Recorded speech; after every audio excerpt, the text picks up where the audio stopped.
मान व सम्मान के योग्य जुलानी गांव के ग्रामवासी व समस्त अध्यापकगण, आप सबको मेरा प्रणाम। वो छोटे बच्चे आप सबको नमस्ते जी। नमस्ते लल बेटा, नमस्ते जी।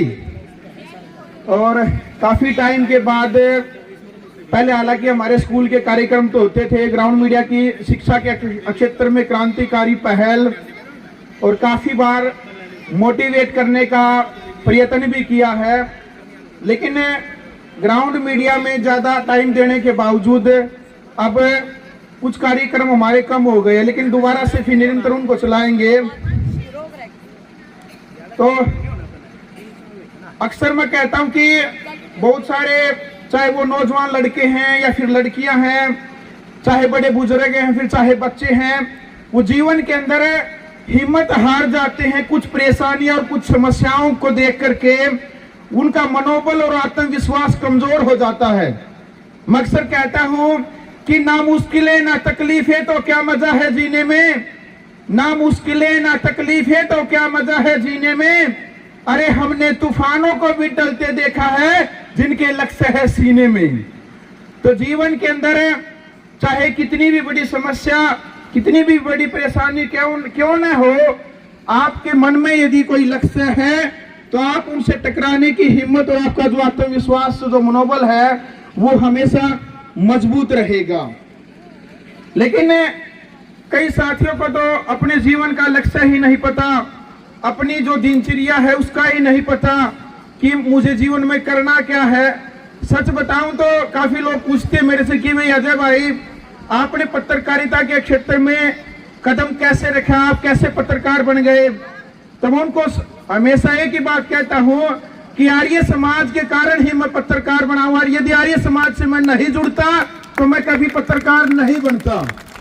क्योंकि आर्य समाज में आने के बाद ही मुझे पता चला कि वे जीवन जीने का असल उद्देश्य क्या है, असल विद्या क्या है, पाखंड क्या है, जड़ और चेतन में फर्क क्या होता है। भाई भूत प्रेत होते या फिर नहीं होते हैं, और माता पिता ही सब कुछ होते हैं। ये सब कुछ बातें हमें आर्य समाज में आने के बाद ही पता चली। और आज पूरे हरियाणा के अंदर ग्राउंड मीडिया जो चैनल है, सोशल मीडिया यूट्यूब के ऊपर है, आज पूरे हरियाणा के अंदर आज 5वें स्थान पर है। वो कड़ी मेहनत है, कड़ा संघर्ष है, हमारा पुरुषार्थ है, और परमपिता परमात्मा ने उसका फल भी दिया है कि निरंतर 10 साल की मेहनत के बाद आज पूरे हरियाणा के अंदर जो 5वां स्थान हमें प्राप्त किया है। कई स्कूलों में जाते हैं, कई यूनिवर्सिटी में, कई कॉलेजों में जाते हैं, बड़े बड़े प्रोफेसर से भी ये बातचीत करते हैं हम कई बार कि सर विद्या के बारे में आप बताएंगे कि विद्या होती क्या है।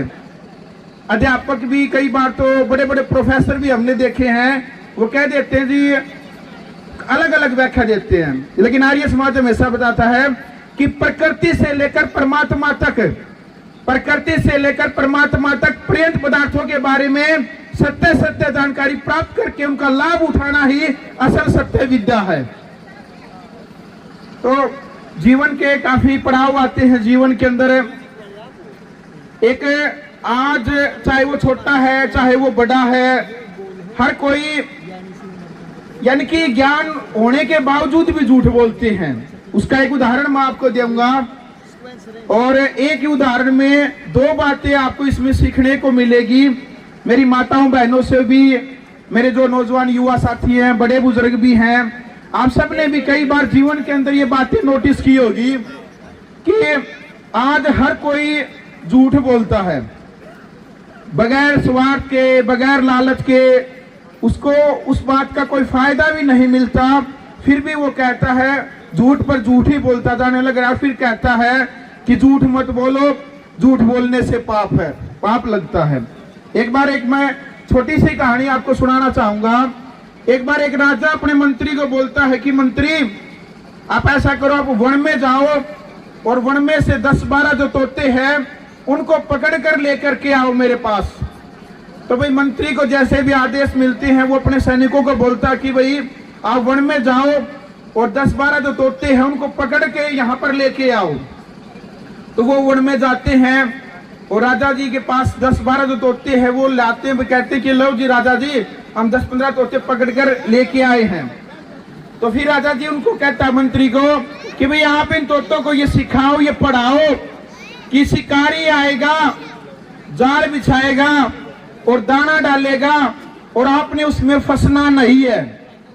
तो भाई जैसा राजा जी ने आदेश दिया, मंत्री ने उनको वही पढ़ाया कि भाई शिकारी आएगा और जाल बिछाएगा और दाना डालेगा और आपने उसमें फंसना नहीं है।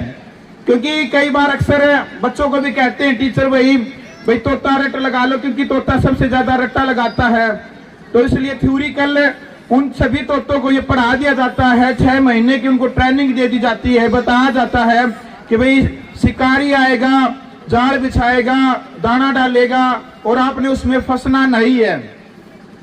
तो जैसे ही समय बीतता गया तो राजा जी ने कहा भाई आप इन तोतों को, अब इनको आपने इनकी पढ़ाई पूरी करा दी, अब आप इनको गुण में छोड़ दो। तो जैसे ही वो तोते जाते हैं और मंत्री जी उन तोतों को वहां वन में छोड़ देते हैं और डाली पर बैठ जाते हैं और वो तोते यही रट्टा लगाते हैं कि भाई शिकारी आएगा, जाल बिछाएगा और दाना डालेगा, लेकिन आपने उसमें फंसना नहीं है। भाई उस पेड़ के नीचे एक शिकारी बैठा था। उस शिकारी ने सोचा कि भाई आज तो काफी पढ़े लिखे और समझदार तोते हैं, मुझे नहीं लगता भाई आज ही मेरे जाल में फंसेंगे। लेकिन उसका जो प्रयत्न था, उसका जो प्रयास था, वो दैनिक जो भी संघर्ष करता था वो हमेशा उसने जारी रखा।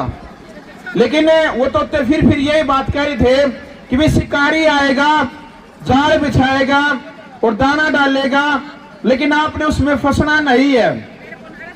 तो भाई शिकारी ने सोचा भाई चलो अपना दैनिक नित्य कर्म है, हम इसको तो करके देखते हैं। शिकारी ने जाल बिछा दिया और उस जाल में जो डेली दाने डालता था वो दाने उसमें डाल दिए। आप हैरान रह जाएंगे बात सुन करके कि जो तोते ऊपर डाली पर बैठ करके बातें बोलने लग रहे थे ना कि भाई शिकारी आएगा, जाल बिछाएगा और दाने डालेगा और आपने उसमें फंसना नहीं है, वही तोते उसी जाल में बैठ करके दाना चुगते हुए एक बात कहने लग रहे कि शिकारी आएगा, जाल बिछाएगा और आपने उसमें फंसना नहीं है।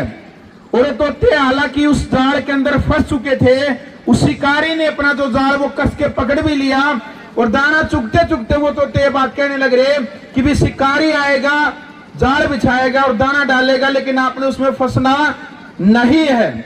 इसी प्रकार से आज पूरे विश्व के अंदर हर कोई एक बात कहने लग रहा है कि भाई झूठ मत बोलो, झूठ बोलना पाप है, चाहे छोटा हो चाहे बड़ा हो, हर कोई बिना किसी स्वार्थ के, चाहे वो स्वार्थ हो चाहे निस्वार्थ से बोला गया हो, झूठ तो झूठ ही होता है। और ज्यादातर लोग झूठ ही बोलते हैं कि भाई उसी शिकारी की तरह सब बोलते भी ये बात है कि भाई झूठ मत बोलो और झूठ बोलने से पाप लगता है, लेकिन झूठ बोलते भी हैं। तो एक तो बात यह है कि भाई जो ज्ञान आप सीखते हैं बड़े से बुजुर्गों से, जो किताबों से आप सीखते हैं जिस ज्ञान को, उसको आप अपने व्यवहार में भी लागू करें।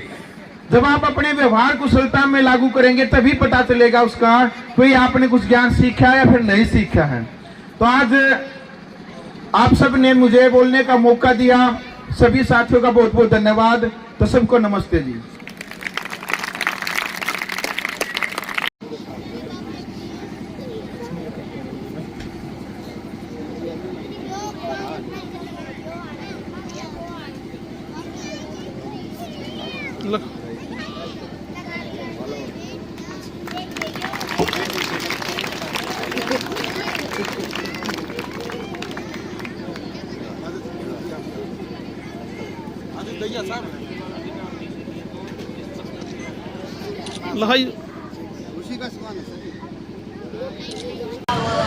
तो भाई दिल्ली आ रहे थे आज, और भैया छोटी ही गुड़िया है और यानी बोले अंकल मैं आपकी सारी वीडियो देखा करूँ, वो लोग देखा करें। कौन कौन है हमारे घर में बेटा?